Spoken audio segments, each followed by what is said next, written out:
Hello, everyone, and welcome back to English Rhythm. I'm your host, Rachel. Today, we're diving into the fascinating and sometimes perplexing world of tipping.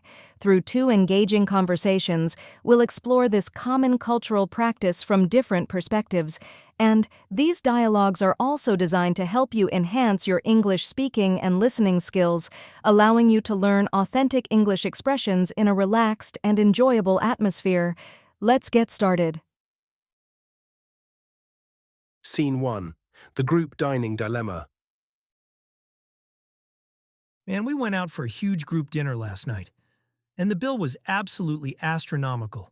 I'm still trying to wrap my head around the whole tipping situation. Group dinners can definitely be a tipping minefield. Did you notice if they automatically added a gratuity to the bill? Yeah, I think they did. It was around 18% or something like that. But then some people at the table still wanted to throw in extra cash. That's not entirely uncommon. Some people feel almost obligated to tip on top of the auto gratuity, especially if they perceive the service as exceptionally good. But honestly, it's not really expected. Right, because I was thinking 18% is already a pretty decent tip, isn't it? I mean, it's a good chunk of change. Absolutely. And remember, the auto gratuity is there specifically to ensure that the servers are properly compensated for the extra work involved in handling a larger party. It's built into the system for a reason. Okay, that makes sense. It just felt a little awkward when a few people were pulling out extra bills, and I was just sitting there, having already paid my share of the auto gratuity. Don't let it bother you. As long as you contributed to the auto gratuity that was already included, you did your part. You fulfilled your obligation. Good to know. I'll definitely remember that for next time. Though now I'm wondering, is that 18% based on the pre-tax total or the post-tax total? That could make a difference, right? That's a really good question. It can vary from restaurant to restaurant. Some places calculate the gratuity before taxes, and others calculate it after. If it's post-tax, then the tip is effectively a bit higher. Do you remember seeing any details about that on the bill? I honestly don't. I was too busy staring at the overall total. But now that you mention it, that could explain why some people felt the need to add more. If it was pre-tax, they might have felt the 18% wasn't quite enough. Exactly. And also, some people just have different tipping philosophies. They might have had a particularly positive interaction with their server, or they might just prefer to err on the side of generosity. So, in the future, how do I decide if I should add more on top of the auto gratuity?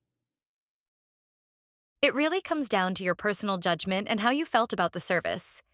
If the server went above and beyond, or if there were any special requests handled exceptionally well, then an extra tip is a nice gesture. But if everything was just standard, then sticking with the auto gratuity is perfectly acceptable. Got it. I'll definitely pay closer attention to the bill next time and consider the service. Thanks for clearing that all up, Sarah. No problem, Alex. Glad I could help. Enjoy your next group dinner. Scene 2. Beyond the Table. I'm still confused about tipping in different service industries. Like, what about those people who deliver furniture or appliances?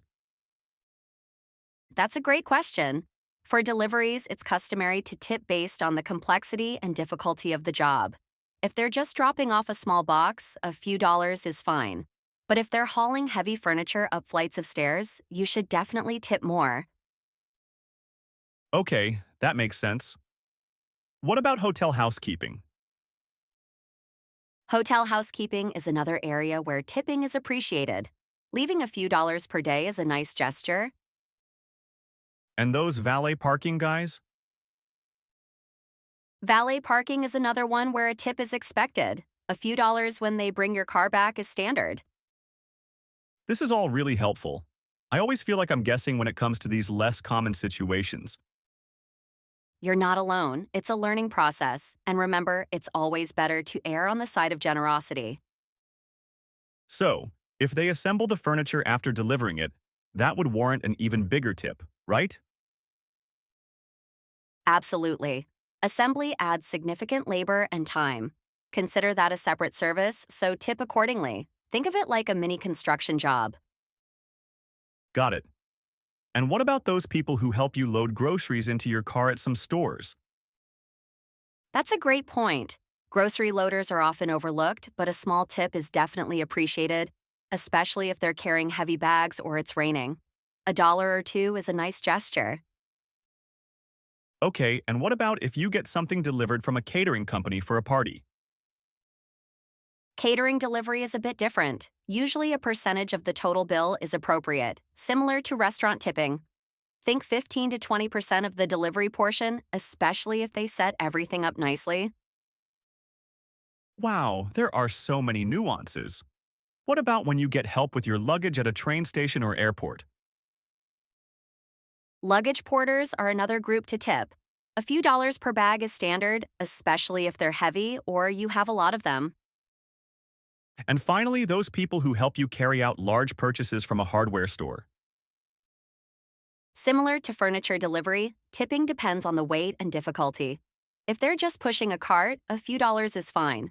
But if they're loading heavy lumber or appliances into your truck, a more substantial tip is warranted.